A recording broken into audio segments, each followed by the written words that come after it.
رحیم ایک مسئلہ جس کو تقلید کا مسئلہ کہا جاتا ہے، اس کے متعلق کچھ اہم ضروری موٹی موٹی باتیں ذہن نشین رکھنی چاہیے کہ یہ تقلید ہے کیا چیز۔ چونکہ کچھ گمراہ لوگ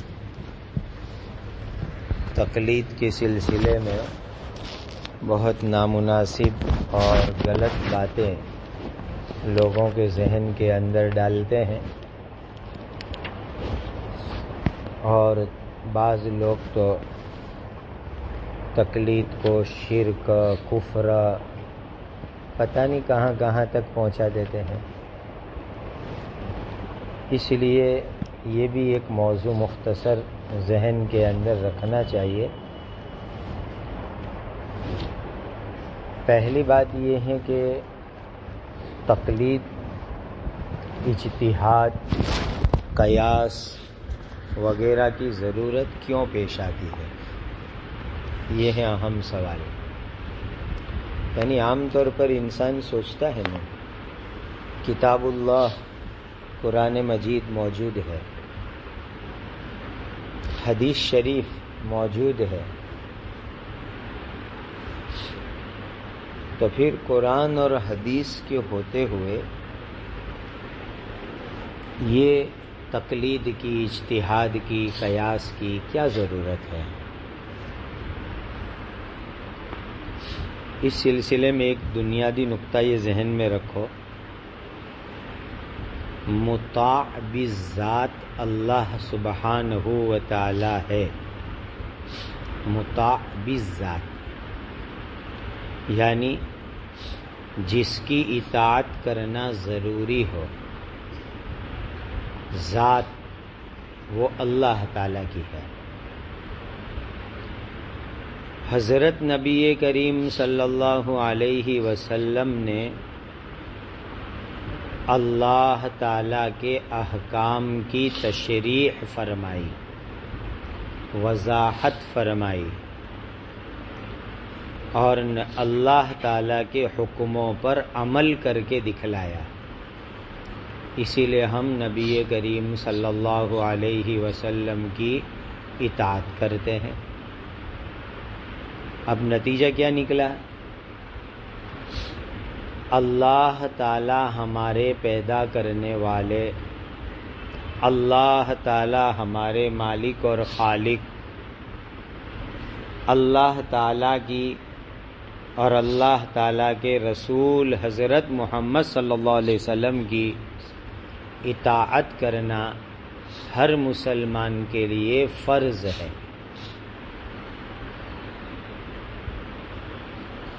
اب دنیا میں جو عام انسان ہے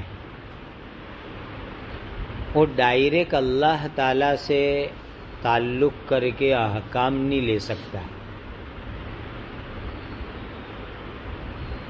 اس لیے اللہ تعالی نے اپنے احکام اپنے بندوں تک پہنچانے کے لیے جبرائیل فرشتے کو واسطہ بنا کر، رسول کو واسطہ بنا کر کے انسانوں کو احکام پہنچائے۔ عام انسانوں کے پاس احکام کیسے آئے؟ اللہ نے جبرائیل امین کو دیا، جبرائیل امین نے حضرت نبی کریم صلی اللہ علیہ وسلم کو دیا، اور حضرت نبی کریم صلی اللہ علیہ وسلم نے ہم کو پہنچایا، امت کو پہنچایا، انسانوں کو پہنچایا۔ دوسری بات یہ کہ حضرت نبی کریم صلی اللہ علیہ وسلم سے ڈائریکٹ بلا واسطہ ہم رجوع کر کے علم حاصل نہیں کر سکتے، چونکہ حضور کا زمانہ ہم نے پایا نہیں۔ اسی لیے اب ہمارے لیے کیا ہو گیا کہ صحابہ کرام رضوان اللہ تعالی علیہم اجمعین، جنہوں نے نبی کریم صلی اللہ علیہ وسلم کو دیکھا، حضور سے انہوں نے علم سیکھا، حضور سے انہوں نے شریعت کے احکام سیکھے، وہ ہمارے لیے واسطہ ہے۔ کہ ہم ان کے ذریعے سے، ان کے واسطے سے حضرت نبی کریم صلی اللہ علیہ وسلم کی اطاعت کریں۔ یہ ہو گیا ایک بنیادی تمہیدی مضمون۔ اللہ تعالیٰ کی ذات مطابق ذات ہے، حضرت نبی کریم صلی اللہ علیہ وسلم کی بھی ہم کو اطاعت کرنی ہے، چونکہ حضور نے اللہ کی اطاعت کی اور کر کے دکھلایا۔ اب اللہ سے ڈائریکٹ ہم کوئی چیز نہیں لے سکتے، اس کے لیے جبرائیل امین فرشتہ واسطہ ہے، اور ان کے واسطے سے پھر نبی کریم صلی اللہ علیہ وسلم کو شریعت ملی، اور حضور کے واسطے سے امت کو ملی، اور صحابہ کرام حضور سے لے کر امت تک پہنچانے میں واسطہ بنے۔ اب شریعت کے احکام دو قسم کے ہیں، سمجھو۔ نمبر 1 قطعی الثبوت، قطعی الدلالت۔ قرآن کے احکام، قرآن حدیث کی باتیں دو طرح کی، قطعی الثبوت اور قطعی الدلالت، یعنی جن کی ثابتی بھی بالکل قطعی ہے اور ان کی دلالت بھی بالکل واضح، قطعی اور پکی ہے، اس کے اندر کوئی بہام بھی نہیں اور اجمال بھی نہیں، دلائل کے اندر کوئی تعارض بھی نہیں۔ ایسے قرآن حدیث کے احکام کے اندر ہمیں کسی کی تقلید کرنے کی ضرورت نہیں ہے، یہ خاص نقطہ ذہن میں رکھنے کا۔ قرآن اور حدیث کے وہ احکام جو قطعی الثبوت اور قطعی الدلالت، اور اس میں اجمال بھی نہیں اور ابہام بھی نہیں، اور دلیلوں کے اندر تعارض بھی نہیں، ایسے احکام کے اندر کسی طرح کی تقلید کی ہمیں ضرورت نہیں، کسی امام کی تقلید کی ضرورت نہیں، ڈائریکٹ قرآن اور حدیث کے ان احکام پر عمل کیا جائے گا۔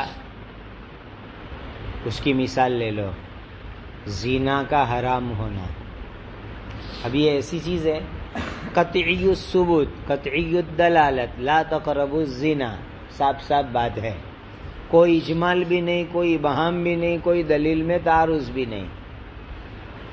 نمبر 2 5 وقت کی نماز، روزہ، زکوٰۃ، حج، محرم عورتوں سے نکاح کا جائز نہ ہونا، حرمت علیکم امہاتکم الی آخرہ الآیہ۔ اس طرح کے جتنے بھی مسائل ہے اس میں نہ اجتہاد ہے، نہ اس طرح کے مسائل کے اندر کوئی کسی کی تقلید کرنی ہے۔ سمجھ میں آ گئی بات اچھی طریقے سے؟ اب دوسری ایک بات سمجھو، قرآن اور سنت کے بہت سارے احکام ایسے ہیں کہ جس کے اندر ابہام ہے یا اجمال ہے۔ قرآن اور سنت کے بہت سارے احکام ایسے ہیں جس میں ابہام ہے یا اجمال ہے، یا یہ کہ دلیلوں کے اندر تعارض ہے، دلائل کے اندر کیا ہے؟ ظاہری تعارض ہے۔ تو ایسے موقع کے اوپر ہمیں حل کرنا پڑے گا کہ اجمال کی وضاحت کیا، ابہام کی وضاحت کیا، دلیلوں میں تعارض ہے تو اس میں تطبیق کیسے دیوے۔ بس ایسی جگہوں کے اوپر جا کر کے ہمیں اماموں کی تقلید کرنی پڑتی ہے۔ تو تقلید کہاں کرنی پڑے گی؟ جن احکام میں کیا ہے؟ ابہام، جن احکام میں اجمال، جن احکام کے اندر دلائل کے اندر ظاہراً تعارض، ان احکام میں جا کر کے ہم کو تقلید کرنے کی ضرورت پڑتی ہے۔ وجہ کیا ہے کہ بھئی ان احکام میں تقلید کی ضرورت کیوں پیش آتی ہے وہ بھی سمجھو۔ اب جب احکام میں ابہام ہے، اجمال ہے، دلائل کے اندر تعارض ہے تو اس کے لیے ایک شکل تو یہ ہے کہ ہم اپنی عقل سے فیصلہ کرنا چالو کر دیں کہ یہ مبہم کی یہ وضاحت، یہ اجمال کی یہ وضاحت، دلائل میں تعارض ہے تو یہ تطبیق، ہم اپنی عقل سے، اپنی سمجھ سے اور ہمارے معمولی سے علم سے اس کا فیصلہ کرنا چالو کر دے گے. ایک شکل اس کی یہ ہے. اور دوسری شکل اس کی کیا ہے کہ جن اللہ کے نیک بندوں نے خیر القرون پایا، صحابہ کا مبارک زمانہ پایا، تابعین کا مبارک زمانہ پایا، تبع تابعین کا مبارک زمانہ پایا، اور جن حضرات نے قرآن اور حدیث کا وسیع اور گہرا علم حاصل کیا، وسیع اور گہرا، وہ حضرات وہ ابہام کی کیا وضاحت کرتے ہیں، اجمال کی کیا تفصیل کرتے ہیں، اور دلائل میں تعارض ہوتا ہے تو وہ لوگ کیا تطبیق دیتے ہیں، ان سے ہم معلوم کریں. سمجھ گئے؟ تو ابہام کی وضاحت، اجمال کی تفصیل، دلائل کے اندر تعارض، اس کو حل کرنے کے دو طریقے. یا ہم اپنا ناقص علم، ناقص عقل کے ذریعے فیصلے چالو کر دیں، اور دوسرا طریقہ یہ ہے کہ اللہ کے وہ برگزیدہ بندے جنہوں نے حضرات صحابہ کرام کو پایا، جنہوں نے تابعین کرام کو پایا، جنہوں نے قرآن اور حدیث کا اور اقوال صحابہ، اعمال صحابہ کا وسیع اور گہرائی والا علم حاصل کیا، ان حضرات سے ہم سیکھیں ابہام کی تفصیل، اجمال کی وضاحت، دلائل میں تعارض ہو تو تطبیق. یہ دو میں سے ایک شکل اپنانی پڑے گی. اب کوئی بھی انسان یوں کہے گا کہ پہلی شکل کے مقابلے میں دوسری شکل افضل ہے، کہ ہم آج 1450 سال کے بعد، یعنی اعلان رسالت کے 1450 سال کے بعد کے زمانے میں اپنے قلیل علم سے فیصلہ کرے، اپنے قلیل علم سے تطبیق دے وے، اس کے بجائے خیر القرون والوں سے تطبیق حاصل کر لے وے، ان سے اجمال کی وضاحت، ابہام کی تفصیل حاصل کر لے وے. یہ ہر آدمی یہی کہے گا. تو یہ جو ہمارے ائمہ کرام ہیں، حضرت امام ابو حنیفہ، امام شافعی، امام احمد، امام مالک رحمہم اللہ تعالی، یہ وہ حضرات ہے کہ جنہوں نے صحابہ کرام، تابعین کرام، تبع تابعین کرام کی صحبت پائی، ان حضرات سے وسیع اور گہرا علم حاصل کیا. لہذا وہ حضرات ابہام کی جو وضاحت کرے، اجمال کی جو تفصیل کرے، اور دلائل کے تعارض کے اندر جو تطبیق دے وے، ان حضرات کی بات مان لینا ہمارے لیے زیادہ بہتر اور افضل ہوگا. اور اس کے اندر ایک وجہ تو یہ ہو گئی بھائی ان حضرات کی بات کیوں لینے کی، اس لیے کہ وہ ہمارے مقابلے میں، پہلی وجہ ان حضرات کی بات کو ہم کیوں زیادہ لیں گے، اس لیے کہ وہ ہم سے، ہمارے مقابلے میں نبی کریم صلی اللہ علیہ وسلم کے مبارک زمانے سے بہت زیادہ قریب ہے. نبی کریم صلی اللہ علیہ وسلم کے مبارک زمانے سے وہ بہت زیادہ قریب ہے. دیکھو ایک عاشق رسول کیا ہوتا ہے، علیکم السلام، عاشق رسول کا معاملہ کیا ہوتا ہے کہ جیسے کہ ایک نقطہ بیان کرتے ہیں کہ بھئی کل شام اور آج صبح، کہ بھئی کل شام کا باسی پانی پیوے کہ آج صبح کا تازہ پانی پیوے، کل شام کی باسی روٹی کھاوے کہ آج صبح کی تازہ روٹی کھاوے. تو عاشقین رسول کیا کہتے ہیں؟ کل شام کی پکی ہوئی باسی روٹی کھاؤ، کل کا باسی پانی پیو. کیوں؟ اس لیے کہ آج کی تازی روٹی اور تازے پانی کے مقابلے میں کل رات کی باسی روٹی اور باسی پانی عہد رسالت سے 12 گھنٹہ زیادہ قریب ہے، 12 گھنٹہ زیادہ قریب ہے. تو جن حضرات صحابہ اور تبع تابعین اور تابعین کرام نے حضرت نبی کریم صلی اللہ علیہ وسلم کا مبارک زمانہ پایا، وہ عہد رسالت سے بالکل قریب ہے اور حضور کے انوار سے وہ لوگ مستفید ہوئے، ان حضرات کی باتوں کو ہم زیادہ ترجیح دیں گے۔ نمبر 2، دوسری بات سمجھو، ہمارے قوت حافظہ اور ہمارے علم کے مقابلے میں ان حضرات کا قوت حافظہ اور ان کا علم بڑا گہرا اور بڑا وسیع تھا۔ اسی لیے کہ ہم لوگ جو علم رکھتے ہیں اور جو ہمارے پاس حافظہ ہے اس کے مقابلے میں کئی گنا زیادہ ان کے پاس علم بھی تھا اور حافظہ بھی ان کا اتنا اونچا تھا۔ حضرت امام ابو حنیفہ رحمۃ اللہ علیہ 5 لاکھ سے زیادہ حدیث کے حافظ تھے۔ آج کمپیوٹر کے اندر بھی بعض مرتبہ کمپیوٹر کے ہارڈ ڈسک فیل ہو جاوے، لیکن ان کے دماغ میں 5 لاکھ سے زیادہ حدیث اللہ نے محفوظ کی۔ قرآن کا علم ہے، عربیت کا علم ہے، بلاغت اور فصاحت کا علم ہے، اقوال صحابہ کا علم ہے، اقوال تابعین کا علم ہے، اقوال محدثین کا علم ہے، عربی لغات سے وہ بڑی گہرائی سے واقف ہے۔ اتنے سارے علوم کی وسعت ان کے پاس ہے اور ان کا حافظہ بھی بڑا بے نظیر حافظہ ہے۔ اور ہمارے زمانے کے اندر تو ڈالڈا گھی بھی پیور نہیں ملتا، اصلی گھی تو دور کی بات رہی۔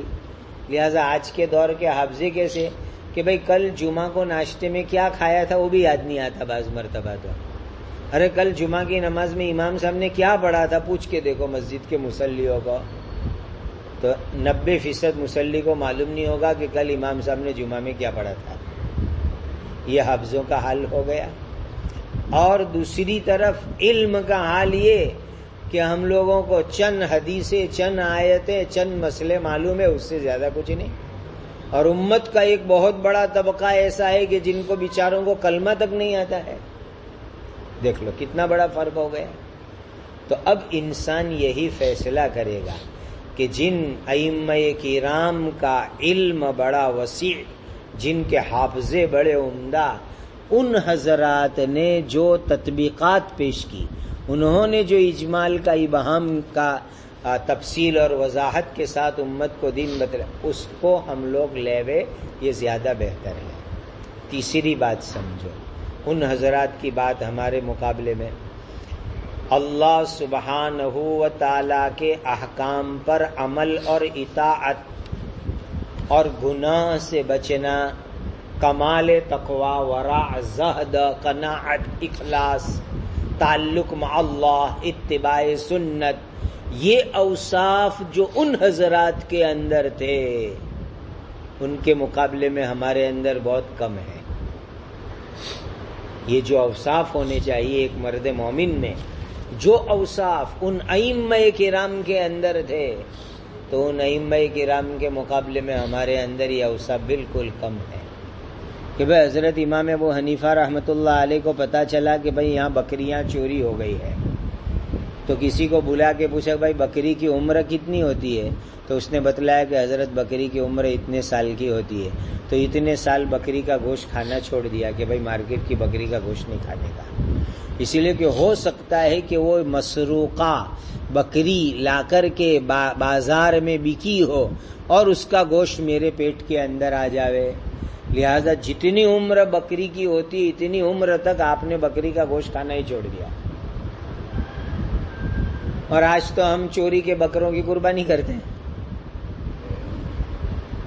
تو ان حضرات کے اندر جو حرام سے بچنے کا جذبہ، اتباع سنت، یہ چیزیں، ورع، زہد، قناعت، اخلاص، للہیت، عبادت، اطاعت کا جو کمال ان کے اندر تھا، وہ آج کے زمانے کے اندر نہیں ہے۔ اسی لیے ہمیں ان حضرات نے نصوص میں، قرآن اور حدیث میں ابہام اور اجمال کی جو تفصیل اور وضاحت کی، ہم اس کو قبول کریں گے، اور دلائل کے تعارض کے وقت کے اوپر ان کی تطبیقات کو ہم قبول کریں گے۔ یہ ہو گیا ایک مختصر خاکہ کہ ہم ائمہ کرام کی تقلید کیوں کرتے ہیں اور تقلید کی ضرورت کیوں ہے۔ اب اس کی ایک مثال لو. مثلا قرآن مجید کی ایک آیت ہے. آیت کیا ہے؟ وَالْمُطَلَّقَاتُ يَتَرَبَّصْنَ بِأَنفُسِهِنَّ ثَلَاثَةَ قُرُوءٍ، کہ جن عورتوں کو طلاق دی گئی ہے وہ اپنے آپ کو 3 قروء تک روک کر کے رکھے. اب قرآن نے تو کہہ دیا کہ 3 قروء تک روک کے رکھنے کا، لیکن قرءن کی تفصیل کیا؟ ایک طرف معلوم ہوتا ہے کہ قرءن سے حیض مراد، ایک طرف معلوم ہوتا ہے کہ قرءن سے طہر مراد. اب ہم کیا کریں گے؟ ہم اپنی عقل سے فیصلہ کریں، اپنے علم سے فیصلہ کریں، یا حضرت امام ابو حنیفہ رحمۃ اللہ علیہ جنہوں نے صحابہ کا مبارک زمانہ پایا، صحابہ کی مبارک صحبت اٹھائی، اور جنہوں نے تابعین کرام سے علم حاصل کیا، جن کے پاس قرآن اور حدیث کا، اقوال صحابہ کا وسیع ترین علم تھا، ان سے ہم پوچھیں تو ظاہر بات ہے کہ انسان یہی کہے گا کہ ہم فیصلہ کریں اس کے مقابلے کے اندر حضرت امام ابو حنیفہ رحمۃ اللہ علیہ نے، یا امام شافعی، امام احمد، امام مالک رحمہم اللہ نے قروء کی جو تفسیر کی وہ تفسیر ہم قبول کر لے گئے. یہ ہو گئی قرآن کی مثال. اب ایک مثال لو آئے حدیث پاک کی.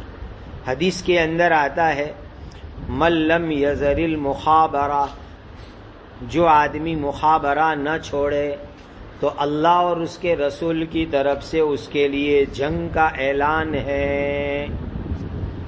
جو آدمی مخابرہ نہ چھوڑے تو اللہ اور اس کے رسول کی طرف سے جنگ کا اعلان ہے. یہ ابو داؤد شریف میں اور شرح معانی الاثار میں یہ دونوں یہ روایت پڑھنے کو ملے گی. اب سوال یہ کہ جو آدمی مخابرہ نہ چھوڑے اس کے لیے اللہ اور اس کے رسول کی طرف سے جنگ کا اعلان ہے. بھئی یہ مخابرہ ہے کیا چیز؟ اس لیے کہ مخابرہ کی ایک تفصیل کیا ہے؟ مزارعت. تو پھر کوئی آدمی یوں سوچے کہ بھئی کاشتکاری پر زمین دینا یا لینا، جو آدمی بھی یہ کام کرے گا تو اللہ اور اس کے رسول کی طرف سے جنگ کا اعلان ہے اس کے واسطے. تو پھر دوسرے نصوص اور آیتوں سے تعارض ہو جائے گا. اسی لیے اب ہمیں ائمہ کرام کو پوچھنے جانا پڑے گا، حضرت یہ حدیث میں مخابرہ کے بارے میں جو اتنی سخت وعید آئی ہے، یہ ممنوع مخابرہ کون سا ہے؟ کس کو کہتے ہیں یہ مخابرہ جو حرام ہے، جو ممنوع ہے، کہ جو بھی مخابرہ نہیں چھوڑے گا اللہ اور اس کے رسول کی طرف سے جنگ کا اعلان ہے، یہ کون سا مخابرہ ہے؟ تو ہم اپنی عقل سے فیصلہ کریں، اس کے مقابلے کے اندر ائمہ کرام سے ہم پوچھیں گے. لہذا ائمہ کرام جو اس کی وضاحت کریں گے اس کو ہم قبول کریں گے. ایک تعارض ادلہ کی ایک مثال دیکھو. یہ دونوں تو قرآن اور حدیث میں اجمال کی مثال ہوئی. اب تعارض ادلہ کی ایک مثال. آپ حضرات نے ایک حدیث پڑھی ہے، لا صلاۃ لمن لم یقرأ بفاتحۃ الکتاب. لا صلاۃ لمن لم یقرأ بفاتحۃ الکتاب. جو آدمی سورہ فاتحہ نہ پڑھے اس کی نماز ہی صحیح نہیں ہے. ایک طرف ایک حدیث ہے، برابر. اس حدیث شریف سے کیا پتہ چلتا ہے کہ آدمی نے اگر سورہ فاتحہ نہیں پڑھی، امام یا مقتدی یا مسبوق یا لاحق کوئی بھی، اس کی نماز صحیح نہیں ہوگی.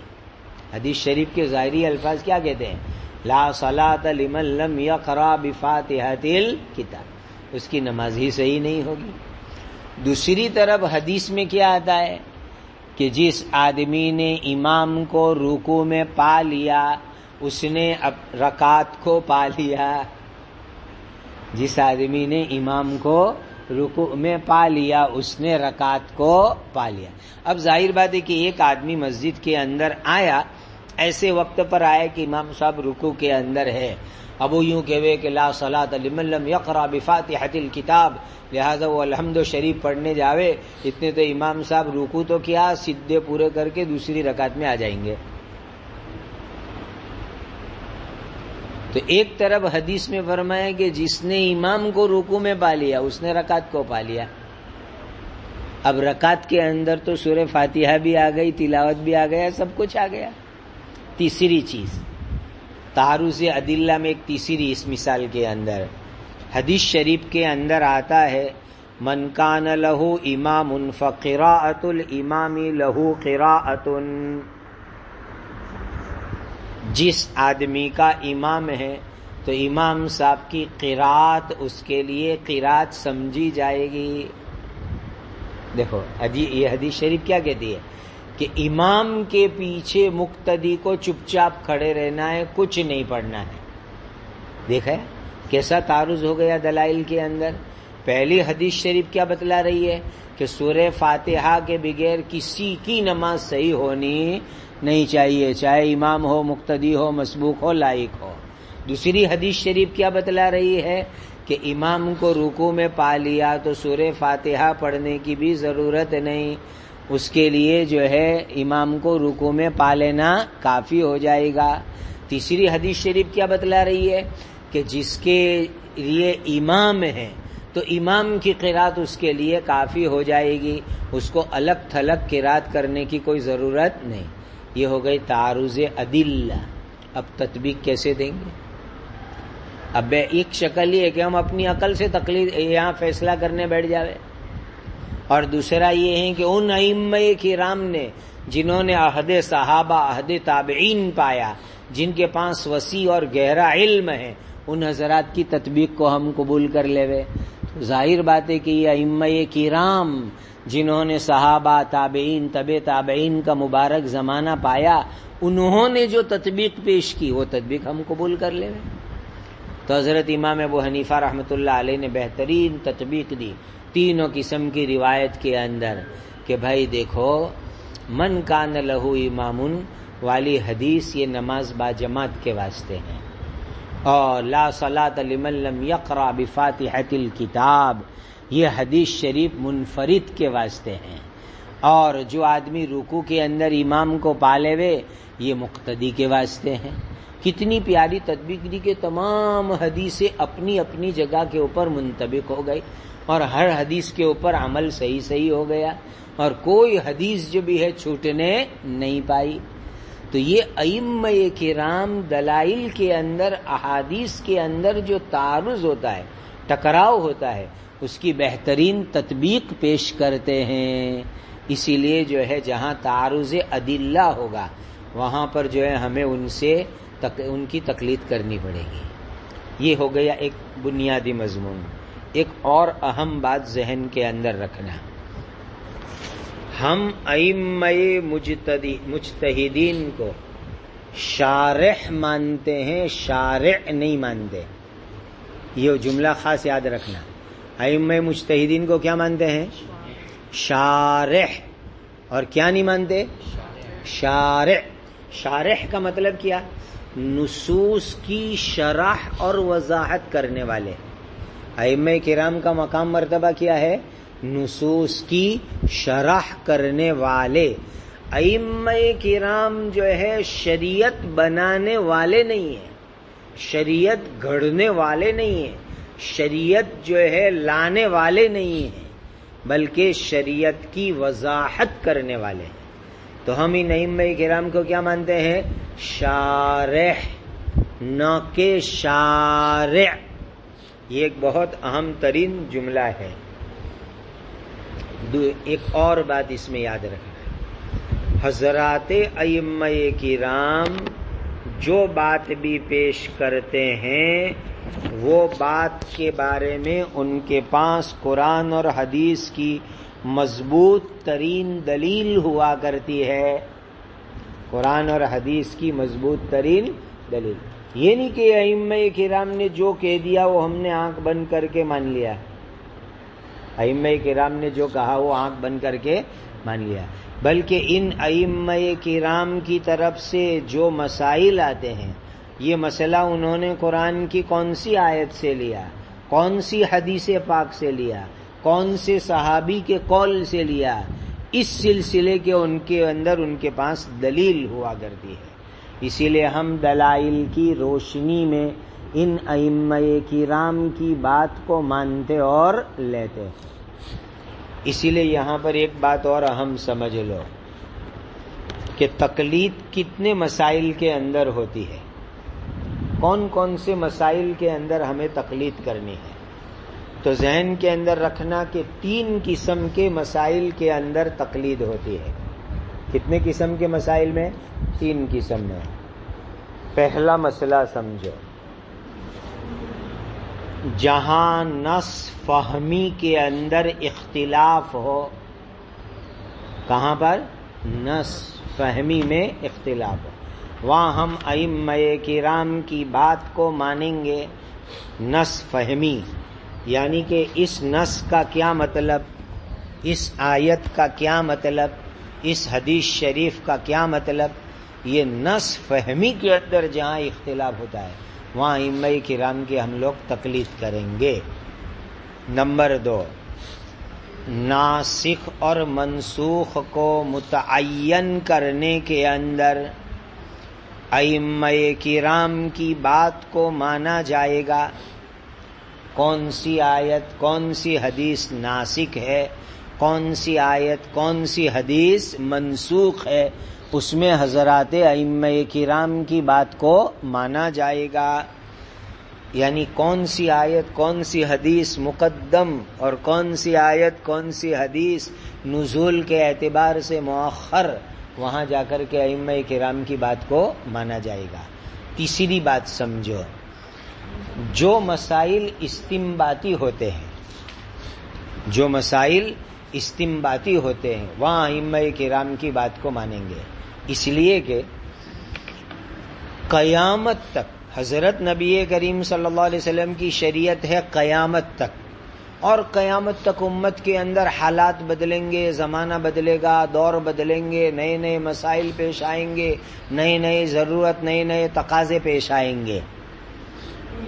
اب قیامت تک آنے والے پیش آنے والے مسائل اس کو حضور کے زمانے کے اندر بیان کر دینا، تمام جزیات کو، تمام فروعات کو، یہ ناممکن چیز تھی اور سمجھ میں آنے والی چیز بھی نہیں تھی. اب سمجھو کہ نبی کریم صلی اللہ علیہ وسلم کے مبارک زمانے کے اندر اگر موبائل، انٹرنیٹ، ہوائی جہاز، ٹرین کے مسئلے بیان کیے جاتے تو ایک جو ہے الجھن پیش آ جاتی کہ بھئی یہ ہے کیا چیز، کس کے مسئلے بیان ہو رہے ہیں، کس کے احکام بیان ہو رہے ہیں، کون سی چیز بیان ہو رہی ہے. ظاہر بات ہے کہ قرآن اور حدیث پاک کے اندر اصول اور موٹی موٹی باتیں بیان کی گئی. اب قیامت تک کے لیے یہ شریعت ہے، قیامت تک کے لیے یہ دین ہے. قیامت تک جو حالات پیش آئیں گے اس حالات کے مطابق، ضرورت کے مطابق مسائل کا استنباط کرنا پڑے گا، مسائل نکالنے پڑیں گے اور اس کے اندر سے امت کے سامنے مسائل کو پیش کرنے پڑیں گے. اور اس کے لیے اجتہاد کی، استنباط کی، قیاس کی ضرورت پڑے گی. تو قرآن اور حدیث میں قیامت تک جن مسائل اور احکام کی ضرورت ہو پیش آنے والی ہے وہ تمام جزیات، تمام فروعات کو بیان نہیں کیا جا سکتا، یہ ناممکن چیز تھی. اسی لیے قرآن اور حدیث کے اندر اصول اور موٹے موٹے کلیات بیان کر دیے گئے. اور جیسے جیسے زمانہ آگے چلے گا، جیسی ضرورت پیش آئے گی اس کے مطابق استنباط اور قیاس اور اجتہاد کی ضرورت پیش آئے گی، اسی لیے اس کی بھی ضرورت ہے. تو یہ 3 قسم کے یعنی نئے پیش آنے والے مسائل، نئے پیش آنے والے احوال، اس میں قرآن اور حدیث سے استنباط اور اجتہاد اور تقلید کی ضرورت پڑے گی. تو یہ بنیادی 3 باتیں ذہن میں رکھو. اب اس کے بعد اس کی بھی مثالیں سمجھ لو. قرآن مجید کے اندر ہے آیت او لامستم النساء فلم تجدوا ماء فتیمموا صعیدا طیبا. اب آیت میں آیا لامستم النساء. اب یہ جو لامستم النساء کا لفظ ہے، یہ لفظ جو ہے کس معنی کے اندر ہے؟ ملامسہ کس کو کہتے ہیں؟ ظاہری اعتبار سے اس کے 2 مفہوم ہیں. ایک مفہوم کیا؟ مرد عورت کو، عورت مرد کو چھوئے، پکڑے، ہاتھ لگاوے. اب یہ شکل اگر جماع کے ذریعے سے بھی ہو سکتی ہے اور نفس مس مرأت کے ذریعے سے بھی ہو سکتی ہے. اب اگر آپ یوں کہنے جاؤ کہ آیت کریمہ کے اندر جو بیان کیا گیا کہ لامستم النساء، تم عورت کو ہاتھ لگاؤ، تو اب سوال یہ پیدا ہوگا کہ کیا صرف ہاتھ لگانے سے غسل فرض ہوگا، وضو فرض ہوگا، یا یہ کہ جماع کرنے سے وضو فرض ہوگا، غسل فرض ہوگا؟ آیت کے اندر کیا مطلب لیا جائے؟ تو اس کے لیے ہمیں ائمہ کرام کی ضرورت پڑے گی کہ بھئی اس آیت کریمہ کے اندر، نص فہمی کے اندر ہمیں تعین کرنی ہے کہ اس آیت کا مطلب کیا، اس آیت کا مفہوم کیا، وہاں ہمیں ائمہ کرام کی ضرورت پیش آئے گی۔ یہ ہو گئی آیت کریمہ سے ایک مثال۔ دوسری مثال، او جاء احد منکم من الغائط، غائط عربی زبان کے اندر کہا جاتا ہے نشیبی جگہ کو، نیچان والی جگہ کو، ڈھلان والی جگہ کو غائط کہا جاتا ہے۔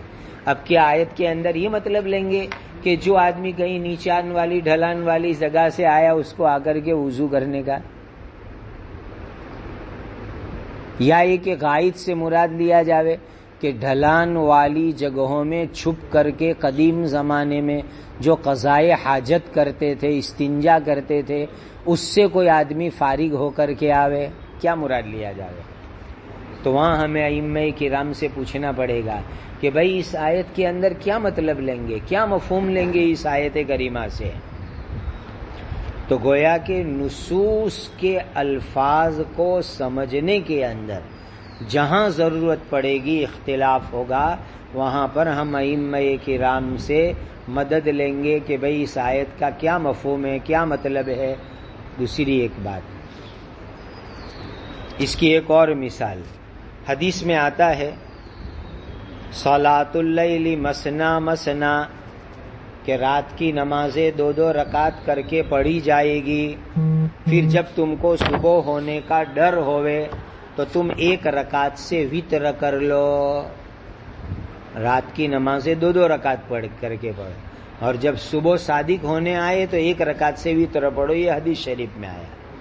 تو کیا اس حدیث شریف سے یہ مطلب لیں گے کہ تہجد کی 2 رکعت ہی پڑھ سکتے ہیں، 4 رکعت تہجد نہیں پڑھی جا سکتی؟ کیا مطلب لیا جائے گا؟ اور پھر وتر پڑھنا ہو تو 2 کے ساتھ 1 ملا کر وتر کریں گے، یا اکیلی 1 رکعت وتر کریں گے؟ دیکھا، نصوص کا معنی سمجھنے کے اندر، متعین کرنے کے اندر یہی حال ہے کہ بھائی قرآن کے اندر شراب کے متعلق مختلف آیتیں ہیں۔ کہیں پر جو ہے آیت سے معلوم ہوتا ہے کہ شراب کی حلت کا پتہ چلتا ہے، کہ جہاں نشے شراب اور مسکرات کے محل نعمت میں ذکر کیا گیا، کہیں ایسا بیان کیا گیا کہ نماز کے وقت پر شراب مت پیو، کہیں پر بیان کیا گیا کہ مطلق شراب مت پیو۔ اب دیکھو الگ الگ آیتیں بیان ہوئی قرآن مجید کے اندر۔ اب ہمیں ائمہ کرام کو پوچھنا پڑے گا کہ بھئی نزول کے اعتبار سے پہلے آیت کون سی ہے، بعد والی آیت کون سی ہے، تقدیم کس کو، تاخیر کن کو، ناسخ کون، منسوخ کون، وہ آ کر کے ہم کو بتلائیں گے، ہمیں ان سے استفادہ کرنا پڑے گا۔ تو 3 قسم کے مسائل یہ تقلید کا محل ہے، اور اس کے اندر ہمیں ائمہ کرام کی تقلید کرنا ضروری ہو جاتا ہے۔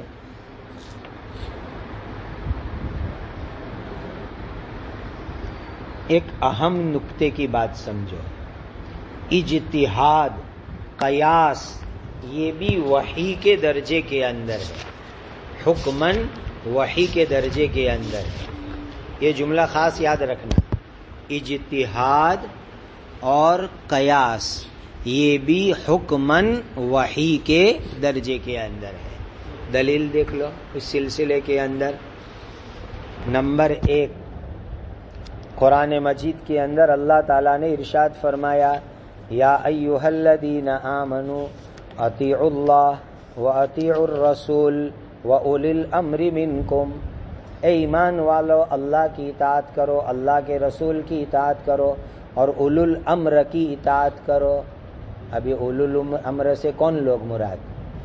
تو حضرت عبداللہ ابن عباس رضی اللہ عنہما، حضرت جابر ابن عبداللہ رضی اللہ تعالی عنہما، حضرت حسن بصری، حضرت عطا بن ابی رباح، یہ سارے حضرات فرماتے ہیں کہ اس سے مراد ائمہ مجتہدین ہیں.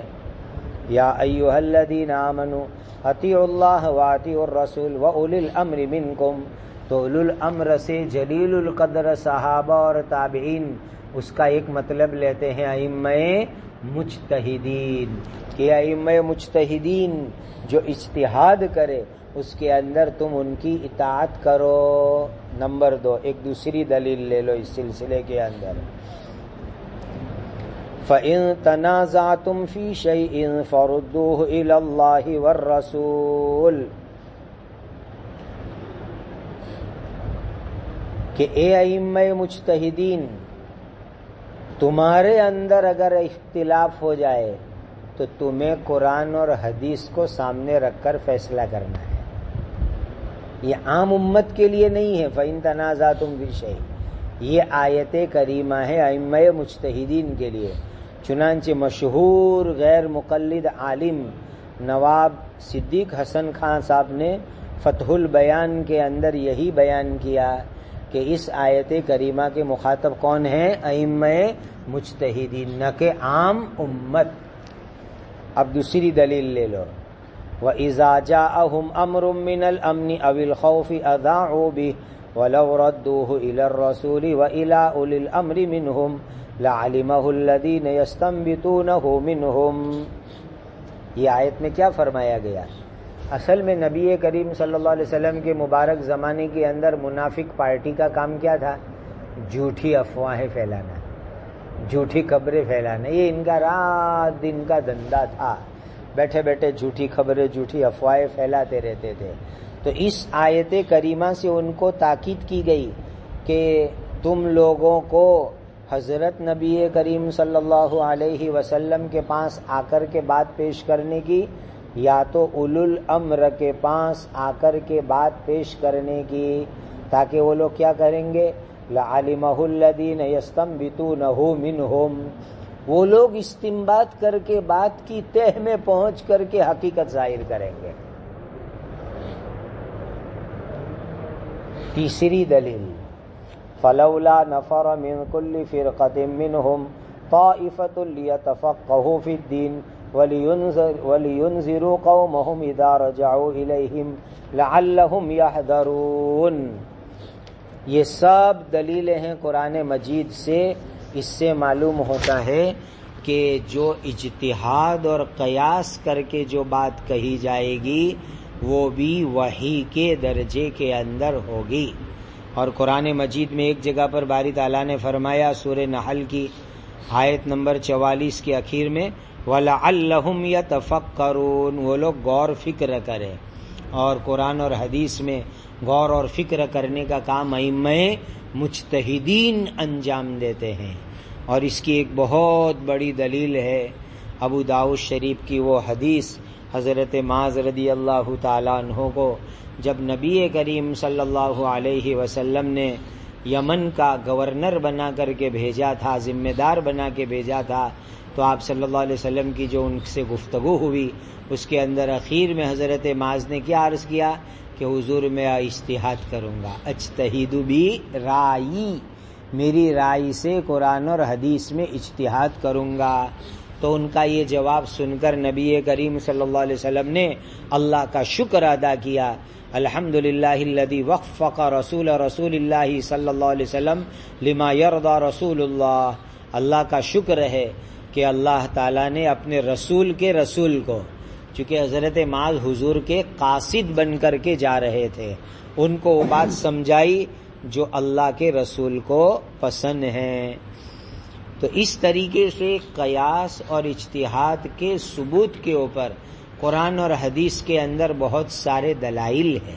ان دلائل کی روشنی کے اندر ہم یہ بات کہتے ہیں کہ قرآن اور حدیث میں غور کر کے جو بات نکالی جائے گی وہ بات وحی کے درجے کے اندر ہو جائے گی. اب یہ لوگ کیا کرتے ہیں جو لوگ قیاس اور اجتہاد کا انکار کرتے ہیں؟ بھولے بھالے سیدھے سادے مسلمانوں کو بھٹکانے کے لیے وہ لوگ قرآن کی وہ آیتیں پیش کرتے ہیں جس کے اندر شیطانی تقلید کی مذمت آئی ہے.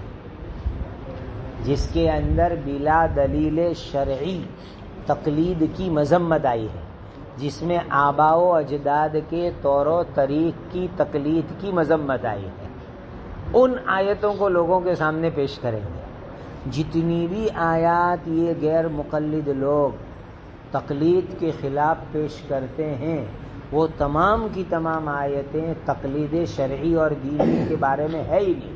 وہ تو کہاں پر ہے کہ جو عرب کے جاہل اور مشرک لوگ اپنے آباء و اجداد کی تقلید کرتے تھے، اور وہ تقلید کیسی کرتے تھے؟ رسم میں، رواج میں بلا دلیل شرعی کیا کرتے تھے، اس کی مذمت قرآن مجید کے اندر آئی ہے۔ اور ایک خاص جملہ یہاں یہ بھی ذہن میں رکھنا، ایمان اور ایمانیات میں تقلید نہیں ہے، ایمان اور ایمانیات کے اندر تقلید نہیں، وہ تو بالکل واضح ہے۔ ایمان مجمل، ایمان مفصل، ایمان اور ایمانیات، یہ تو بالکل مفصل ہے قرآن میں، حدیث کے اندر۔